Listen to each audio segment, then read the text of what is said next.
इस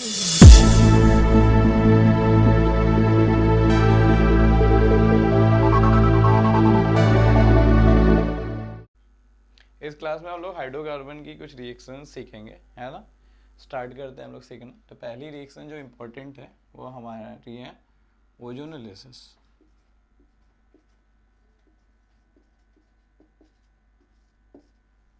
ओजोनोलिसिस में देखिए क्या करेंगे। मान लीजिए पहले तो मैं ओजोनोलिसिस का आपको प्रोडक्ट बनाने की ट्रिक बता देता हूँ, फिर बताता हूँ कि ये रिएक्शन कैसे करेंगे। जैसे ये हमारे पास एक एल्कीन है, तो अगर आप ओजोनोलिसिस कर रहे हो ना तो O3 और जिंक H2 ये रिजेंट लेंगे हम लोग, ठीक है ना। ये करते ही क्या है ना कि ये यहाँ से आप तोड़ोगे, डबल बॉन्ड तोड़ के वहाँ ऑक्सीजन लगा दोगे। सीधा काम क्या करना है, डबल बॉन्ड तोड़ना और वहाँ ऑक्सीजन लगा देना है। तो क्या हो गया, CH3 COH plus COH CH3। क्या किया, डबल बॉन्ड तोड़ा, वहाँ ऑक्सीजन लगा दिया। या तो मान लो ऐसा किसी ने दे दिया आपको,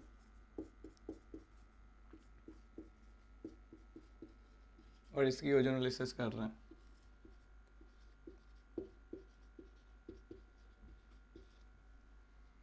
तो अभी क्या करोगे आप बताओ। फिर डबल बॉन्ड तोड़ना है और वहाँ पे क्या लगा देना, ऑक्सीजन लगा देना। तो तोड़ा डबल बॉन्ड, तो क्या क्या बन जाएगा देखो आप। CH3 तोड़ा तो ये हो गया CHO प्लस इसको तोड़ा तो CHO क्यों हो गया, क्योंकि बीच में जोड़ा हुआ, वो नहीं टूट रहा है ना, यहाँ से तोड़ रहा हूँ, ठीक है। प्लस HCHO, ठीक है ना। डबल बॉन्ड तोड़ के ऑक्सीजन लगा रहे हैं। जैसे मान लो ये है,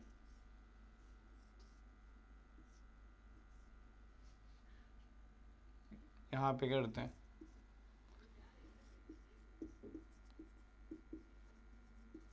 यहाँ से तोड़ा और यहाँ से तोड़ा, ठीक है ना।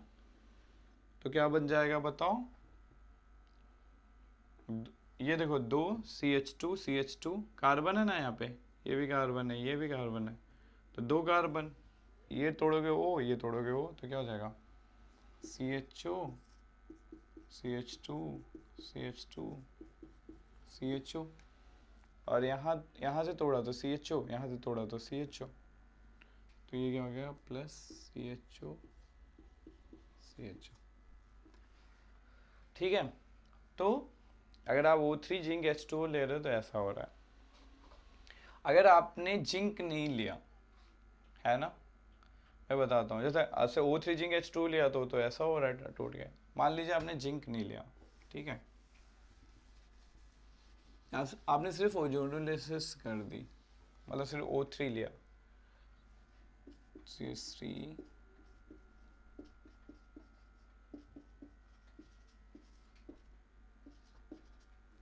तो होगा क्या ना कि ये CH जो रहेगा ना पूरा ऑक्सीडाइज होकर COH बना लेगा। जिंक उसको रोक देता है, पार्शियल ऑक्सीडेशन होता है जिंक की वजह से। लेकिन अगर आपने सिर्फ O3 ले लिया तो CH पूरा कहाँ पे चला जाएगा, COH में चला जाएगा। जैसे मान लीजिए आपने ले लिया CH3 CH double bond CH2 और O3 लिया सिर्फ, तो फिर वही हो जाएगा, CH तो जाता है COH में, CH जा रहा है COH में, लेकिन अगर CH2 है, CH ऑक्सीडाइज होकर कहाँ जाता है, COH में, CH2 ऑक्सीडाइज होकर CO2 में जाता है। अगर ऐसा कुछ है CH, तो देखिए क्या होगा, CH जो होगा वो ऑक्सीडाइज होकर कहाँ चला जाएगा, COH में, ठीक है। और C में अगर ऐसे लगे हुए R और R डैश लगे हुए तो यहाँ कीटोन बन जाता है।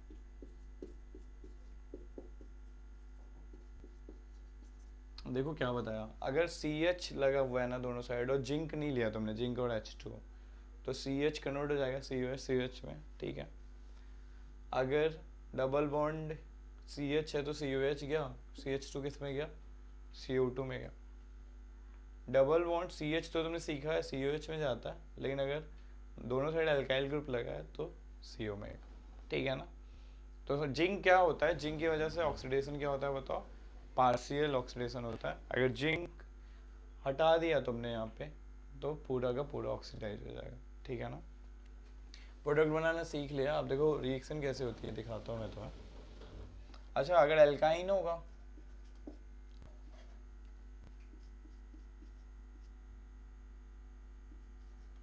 एल्काइन हुआ तो एसिड बन जाता है।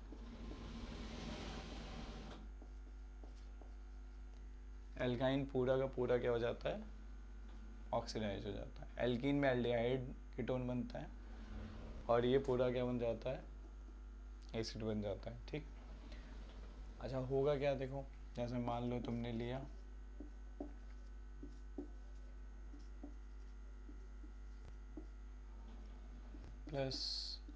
+O3 जिंक H2 लिया, तो पहले क्या हो जाता है,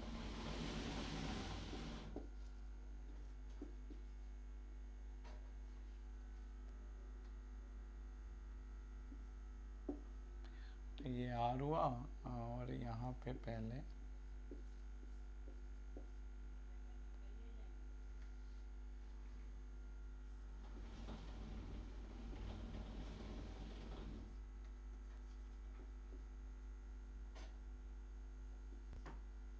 ये बन गया है ना, पहले ऐसे आगे लग जाता है,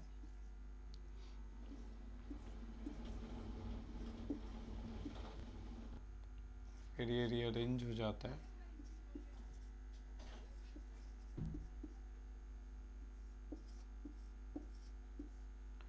ये मोनो ओजोनाइड होता है।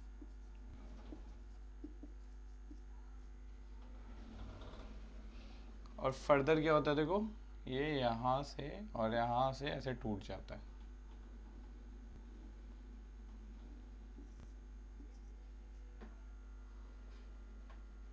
तो वो Zn केस में ऑक्सीडाइज हो जाता होगा, Zn+2 में हो जाता होगा, है ना। तो ये टूटा तो देखो, अगर ये टूट रहा है तो इस ऑक्सीजन पे कोई चार्ज नहीं आएगा। देखो हो क्या रहा है, ये टूटा तो क्या बना, CR⁻⁻O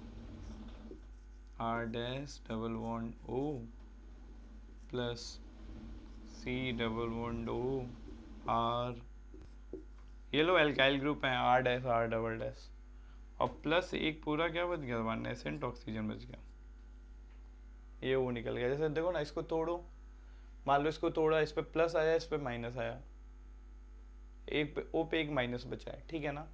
अब अगर इस पे प्लस आया है तो इस पे माइनस आना पड़ेगा, तभी तो बॉन्ड बना होगा। तो इस पे माइनस आया, इस पे माइनस आया होगा तो इस पे प्लस आया होगा, इस पे प्लस आया होगा तो इस पे माइनस आया होगा, और इस पे माइनस आया होगा तो इस पे प्लस आया होगा। तो इस पे ओ पे एक माइनस आया, ओ पे एक प्लस आया, तो इनसेंट हो गया। तो ये ऑक्सीजन किसके साथ चला जाएगा बताओ, वो Zn के साथ चला जाएगा, है ना। Zn और H2O और ऑक्सीजन मिलके क्या बना लेंगे बताओ, ZnOH ट्वाइस बना लेंगे, मतलब Zn ऑक्सीडाइज हो जाएगा किसमें, Zn2+ में, ठीक है ना। तो ये इसकी मैकेनिज्म है, ऐसे ओजोनोलिसिस हो जाएगी तुम्हारी। तुमको पेपर में इतना करने की जरूरत नहीं है, पेपर में अगर प्रोडक्ट जो बनाना है सिंपली क्या करना है, डबल बॉन्ड तोड़ना है, वो ऑक्सीजन लगा देना। देखो ना, ये डबल बॉन्ड तोड़ा, ये ऑक्सीजन लगा दिया, और ये इसका प्रोसेस है, ऐसा ये बन जाता है, ठीक है। नेक्स्ट रिएक्शन हम लोग पढ़ने जा रहे हैं ऊर्ज रिएक्शन, ठीक है। देखते हैं ऊर्ज रिएक्शन कैसे होती है। ये हमने ओजोनोलिसिस देख ली।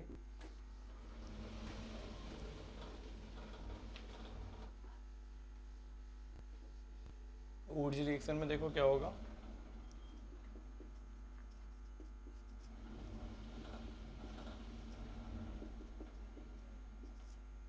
जैसे मान लो हम लोगों ने RX लिया, R'(X) लिया, सोडियम लिया और ड्राइथ लिया।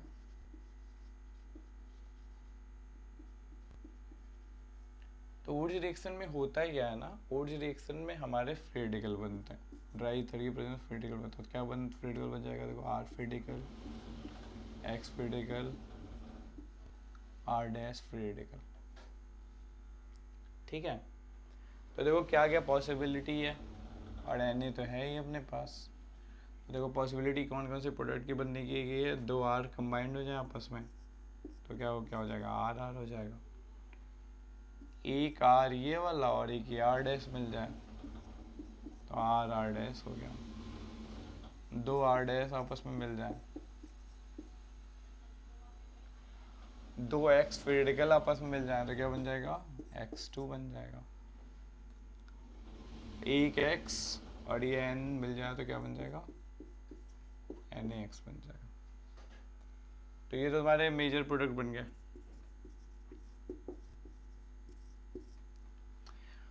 अब वुड्स रिएक्शन में एक बहुत लोगों को कंफ्यूजन है, लोगों को पता नहीं होता है, उनके स्टेटमेंट होते हैं कि वुड्स रिएक्शन में कभी भी हम लोग एल्कीन नहीं बना सकते, ऐसा बोला जाता है कि वुड्स रिएक्शन में एल्कीन नहीं बनता, एल्कीन बनना पॉसिबल नहीं है। लेकिन एल्कीन बनता है, एज ए माइनर प्रोडक्ट हम लोग एल्कीन बना सकते हैं। कैसे, जैसे देखो मान लो जो ये R फ्री रेडिकल है, मान लो ऐसा होता, CH3CH2 फ्री रेडिकल होता है ना, तो ये अपने को तोड़ देता है कैसे, CH2 फ्री रेडिकल, थोड़ी सी हीटिंग करते हैं और ये किस में टूट जाता है, CH2 free radical, CH2 free radical.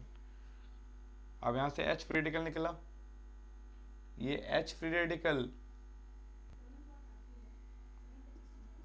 किसी और से कंबाइंड हो जाता, लेकिन ये क्या हो जाता, ये आपस में मिलके तो क्या बना सकते हैं बताओ, CH2 डबल बॉन्ड CH2। मान लिया है कि R CH3CH2 free radical R free radical है, ऐसा केस मान लिया है मैंने, मान लो। तो देखो एल्कीन बन गया ना, तो alkene as a minor product बना सकते हैं, मतलब माइनर प्रोडक्ट एल्कीन हमारा बन सकता है। तो कभी अगर पूछा जाए कि क्या माइनर प्रोडक्ट एल्कीन पॉसिबल है वुड्स रिएक्शन में, हाँ तो पॉसिबल है, ठीक है, माइनर प्रोडक्ट हम लोग एल्कीन बना सकते हैं, ठीक है ना। समझ में आया क्या किया मैंने, ठीक है। 2 फ्री रेडिकल मिले, आर आर कंबाइंड हो गया, आर आर डैश कंबाइंड हो गया, 2 एक्स कंबाइंड हो गया और NaX हो गया, और एल्कीन भी माइनर प्रोडक्ट बना सकते हैं। मैं एक बना के दिखाता हूँ तुम्हें, है ना।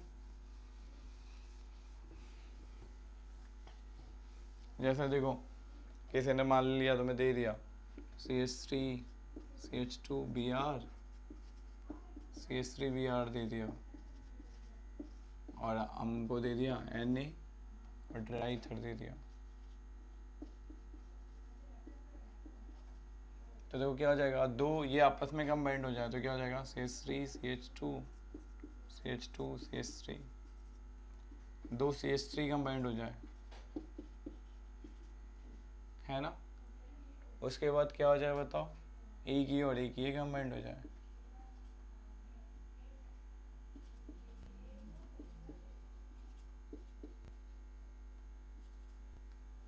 ठीक है ना।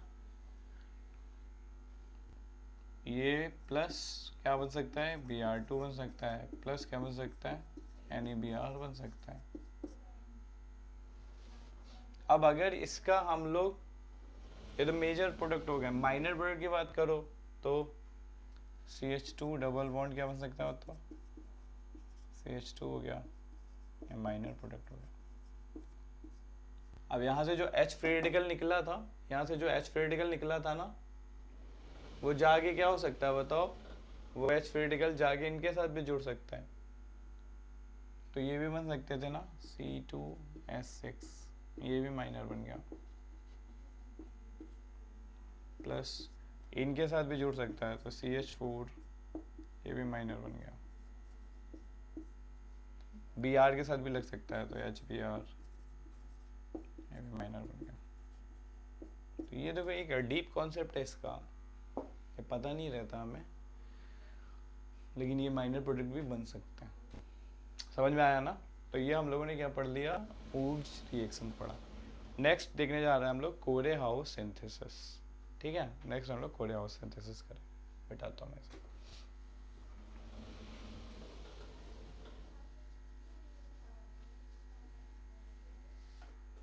तो देखो कोरे हाउस में क्या होगा,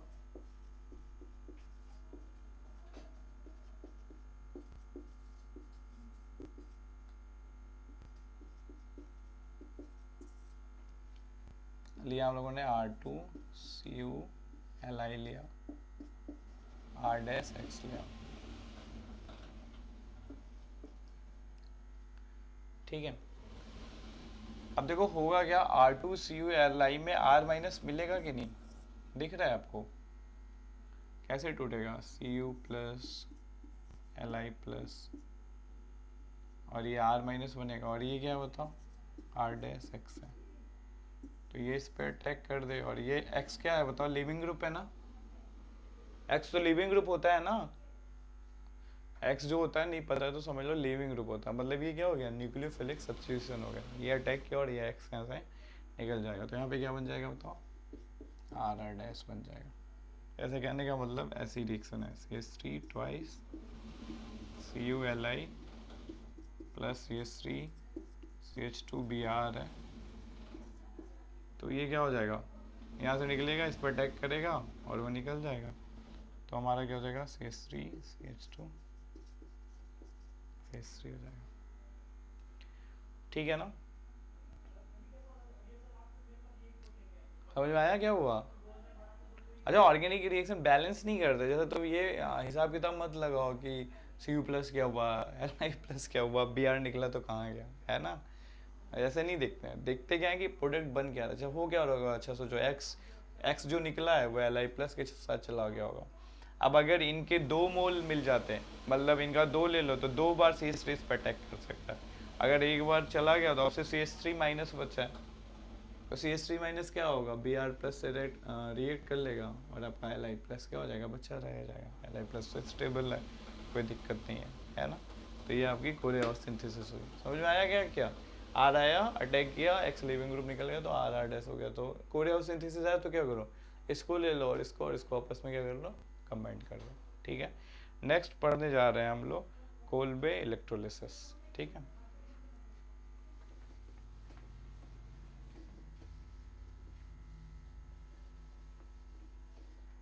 कोल्बे इलेक्ट्रोलिसिस करने जा रहे हैं हम लोग,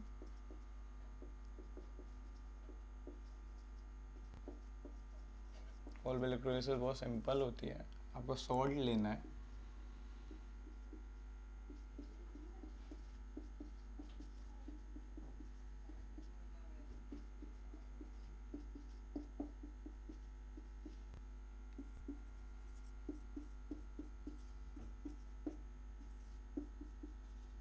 मान लीजिए सॉल्ट लिए हमने,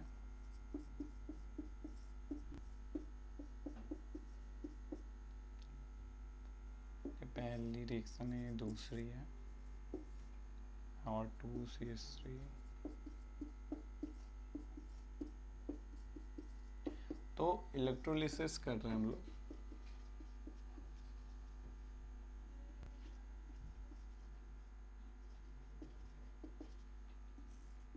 यहाँ पे भी इलेक्ट्रोलिसिस करी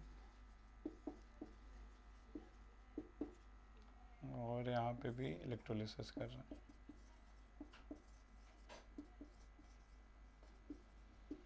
तो देखिए प्रोडक्ट कैसे बनाना है, सिंपल करना है, यहाँ से ये पूरा, यहाँ से इसको तोड़ दीजिए, यहाँ से इसको तोड़ दीजिए, यहाँ से तोड़ा तो ये फ्री रेडिकल बन गया, एक इलेक्ट्रॉन इसके पास आ गया, एक इलेक्ट्रॉन इसके पास आ गया, ये आपस में बॉन्ड बना लेंगे, है ना, तो देखो प्रोडक्ट क्या बन जाएगा मैं बताता हूँ, CH2 डबल बॉन्ड CH2, यहाँ से भी तोड़ दो, यहाँ से ये तोड़ा, ये तोड़ा, यहाँ पे क्या बना, यहाँ पे तोड़ा तो CH ट्रिपल बॉन्ड CH, ठीक है, यहाँ से भी तोड़िए, ये क्या बन गया CH ट्रिपल बॉन्ड CH, यहाँ से भी तोड़ो तो ये क्या बन गया CH2 डबल बॉन्ड CH2, यहाँ से बताओ ये निकलेंगे, 2 फ्री रेडिकल बन जाएंगे यहाँ पे, क्या CH3 free radical, CH3 free radical, ये आपस में जुड़ जाएंगे, यहाँ पे क्या बन जाएगा CH3 तो कोल्बे इलेक्ट्रोलिसिस में बस क्या करना है, CO2 उड़ा के आपस में जोड़ देना है, जैसे देखो यहाँ से CO2 निकाला, एक फ्री रेडिकल बना दिया, यहाँ से निकाला, एक फ्री रेडिकल बनाया, आपस में जोड़ दिया, मतलब ऐसा कुछ किया, देखो ये बना आपस में जोड़ दिया, यहाँ पे क्या होगा CH2 ये बना आपस में जोड़ दिया, अब देखो यहाँ पे फ्री रेडिकल बनना होगा, यहाँ के एक उससे लेके क्या कर दिया, डबल बॉन्ड बन गया। यहाँ पे एक डबल बॉन्ड है, इनसे एक इलेक्ट्रॉन ले लिया और इन्होंने आपस में डबल बॉन्ड बना दिया। तो समझ में आया क्या हुआ? ये CO2 बन गया, यहाँ पे भी CO2 निकलेगा, यहाँ पे भी CO2 निकलेगा। जैसे देखो ये टूटा ना, तो इसके पास एक इलेक्ट्रॉन है, इनके एक इलेक्ट्रॉन से लेके इसने क्या कर दिया बताओ? डबल बॉन्ड बन गया। ठीक है, Na+ तो खाली ही रहेगा, उसको क्या मतलब, वो तो स्टेबल है। तो ये अपने कोलबे हो गया। कोलबे में क्या करना है? तोड़ना है, दूसरा प्रोडक्ट बना देना है। जैसे एक मैं पूछता हूँ आपसे, ठीक है,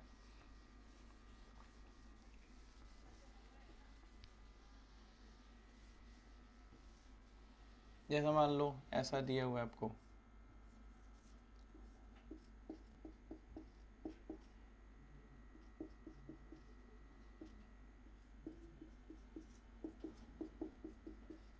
इसके 2 मॉलिक्यूल दिए हुए हैं, ठीक है।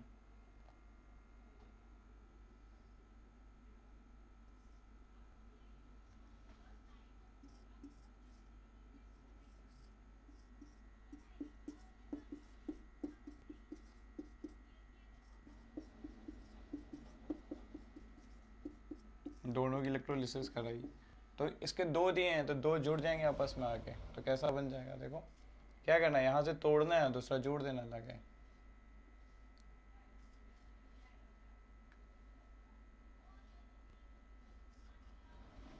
तो ये बन गया एक, ठीक है। और दूसरा में क्या हो जाएगा बताओ? इसका एक ही मॉलिक्यूल है, तो यहीं पे टूट के जुड़ गया,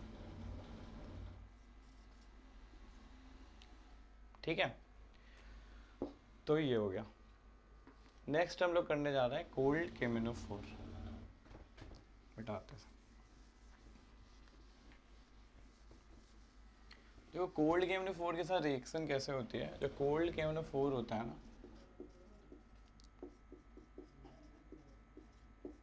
कोल्ड केमिनोफोर सिन हाइड्रोजाइलेशन करता है, मतलब सेम साइड से OH ऐड करेगा। सिन हाइड्रोजाइलेशन का मतलब होता है कि addition of OH from same side. जैसे कहने का क्या मतलब है, जैसे C है, और अगर यहाँ पे कोल्ड केमिनोफोर ले रहा है,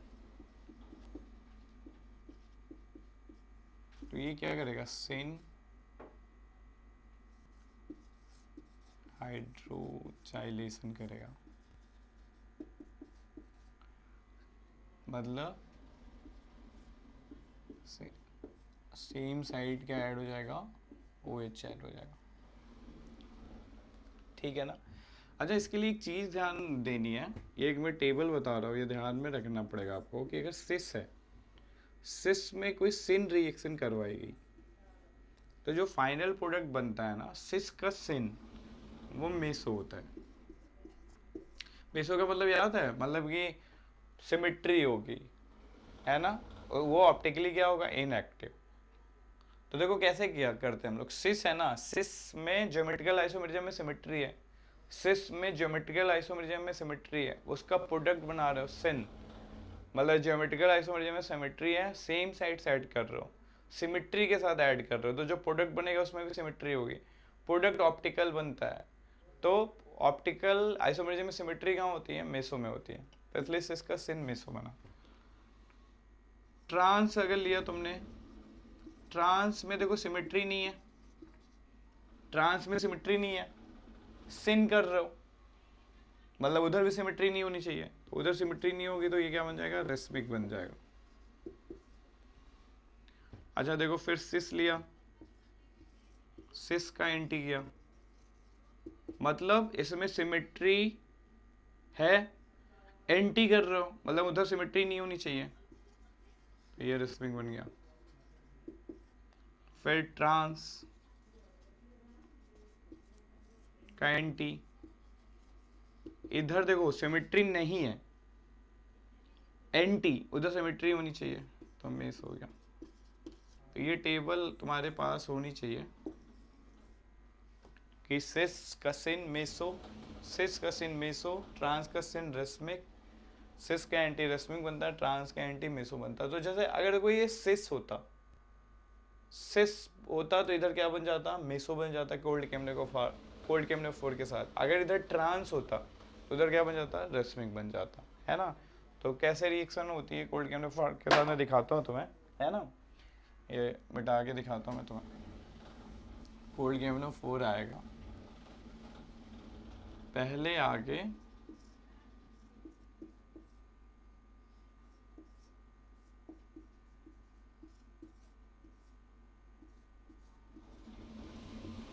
पहले ये इंटरमीडिएट बन जाता है, सेम साइड से लग गया ना, देखो सेम साइड से लग गया, ठीक है। ये सेम साइड से लगा पहले और फिर इधर से खुल जाएगा। तो बताओ क्या बन जाएगा?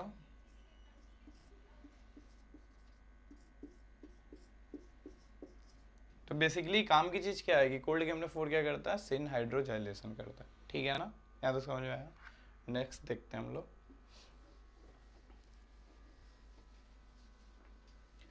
Br2CCl4 देखने जा रहे हैं लोग।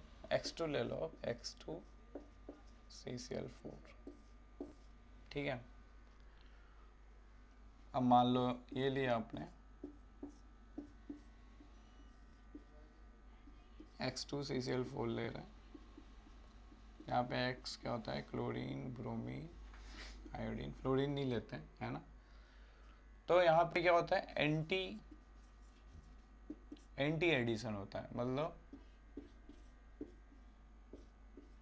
X क्या होंगे, अपोजिट साइड लगेंगे, ठीक है। तो देखो इसमें क्या होगा,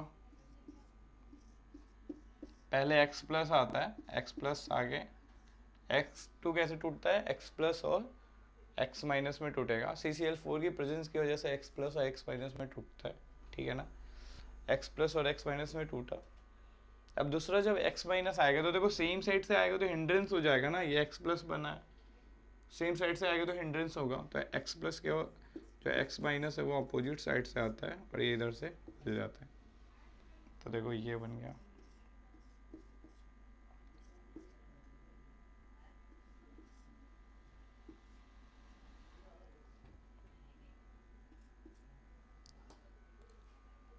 ठीक है ना। तो वो सेन का केस था, ये तो मैं एंटी का केस बताया। नेक्स्ट देखेंगे हम हॉट KMnO4 कैसे रिएक्ट करता है, ठीक है। तो ये नोट करते जाओ।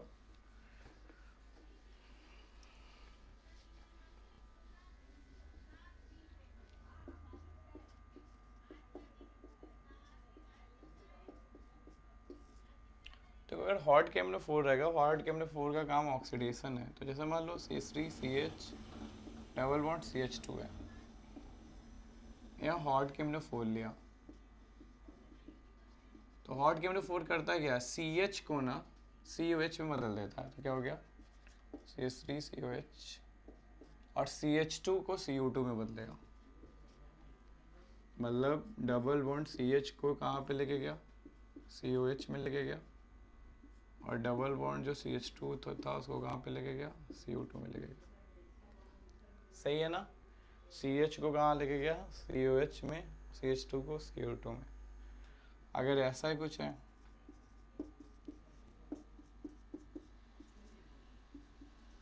अगर R और R डैश टाइप का कुछ लगा हुआ है, मतलब यहाँ पे CH3 लगा दो, यहाँ पे CH2 CH3 लगा दो, ऐसा कुछ है। तो देखो यहाँ पे फिर तोड़ते हैं, हॉट KMnO4 लिया है, तो ये CH किस में बदल गया होता है, COH में बदल गया, तो CH3 COH, CH कहाँ गया, COH में गया, और ये C जो था ना एल्काइल वो कीटोन बना लेता है, ये क्या हो गया, CO,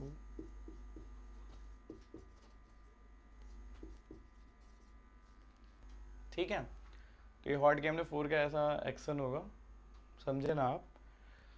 अच्छा, अगर रिंग के ऊपर बेंजीन रिंग है और इसके ऊपर कोई भी एल्काइल ग्रुप लगा है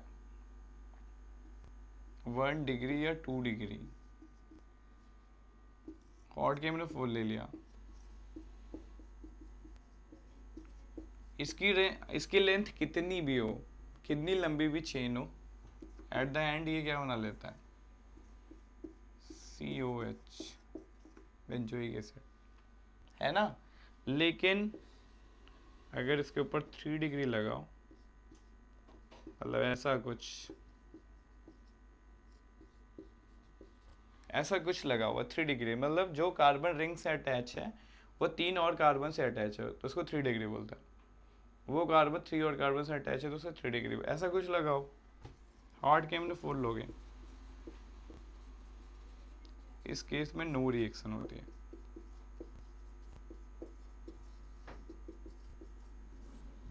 ठीक है, तो ये हमने हॉट के हमने 4 का केस देखा, हमने हाइड्रोकार्बन की कुछ रिएक्शंस पढ़ी, उसको पढ़ना। आगे की क्लासेस में हम लोग और हाइड्रोकार्बन सीखेंगे।